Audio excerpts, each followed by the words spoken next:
একদিকে গাজায় চলছে গণহত্যার মাধ্যমে জাতিগত নির্মূল অভিযান, অন্যদিকে যুদ্ধবিরতি আলোচনার নামে অযৌক্তিক শর্তের বেড়াজালে কালক্ষেপণের অপচেষ্টা।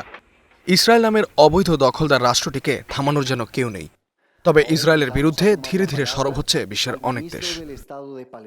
ফিলিস্তিন জুড়ে ইসরায়েলি নিপীড়নের বিরুদ্ধে ৩২ দেশ এবার কঠোর অবস্থানের ঘোষণা দিয়েছে। কলম্বিয়ার রাজধানী বেগোটায় অনুষ্ঠিত জরুরি সম্মেলনে হেগ গ্রুপ নামের এই জোট আহ্বান জানিয়েছে ইসরায়েলের সঙ্গে অর্থনৈতিক সম্পর্ক ছিন্নের। জাতিসংঘের বিশেষ প্রতিনিধি ফ্রান্সেস্কা আলবানিস সম্মেলনে বলেন, ফিলিস্তিনের প্রশ্নে কোনো রাষ্ট্রই পুরোপুরি দায়মুক্ত নয়। তিনি হেগ গ্রুপের সদস্য দেশগুলোকে আহ্বান জানান ইসরায়েলের বিরুদ্ধে সমন্বিত কূটনৈতিক ও আইনি পদক্ষেপ নিতে।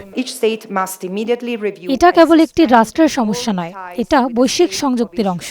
এখন সময় এসেছে ইসরায়েলের কয়লা ও কাঁচামাল সরবরাহ বন্ধের মতো বাস্তব পদক্ষেপ নেওয়ার।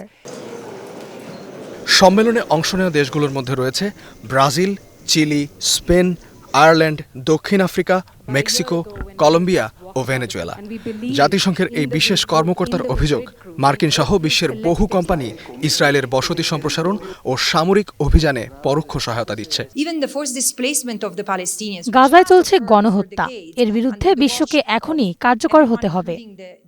আলবানিস সম্প্রতি এক প্রতিবেদনে ৬০টিরও বেশি কোম্পানির নাম প্রকাশ করেছেন, যারা ইসরায়েলি দখলদারিত্ব ও হামলায় সহায়তা করছে বলে অভিযোগ উঠেছে। এই প্রতিবেদন ঘিরেই তাকে মার্কিন নিষেধাজ্ঞায় আনা হয়।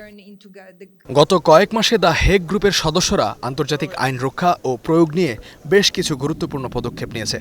উদাহরণ হিসেবে দক্ষিণ আফ্রিকা গাজায় গণহত্যা সনদের লঙ্ঘনের অভিযোগে দ্য হেগ শহরে অবস্থিত আন্তর্জাতিক বিচার আদালত আইসিজেতে ইসরায়েলের বিরুদ্ধে ঐতিহাসিক মামলা করে, যাতে নেতানিয়াহু ও ইউভ গালান্তকে যুদ্ধাপরাধে অভিযুক্ত করে গ্রেপ্তারি পরোয়ানা জারি করা হয়। ইস্তিয়াদুল মাহমুদ, স্টার নিউজ।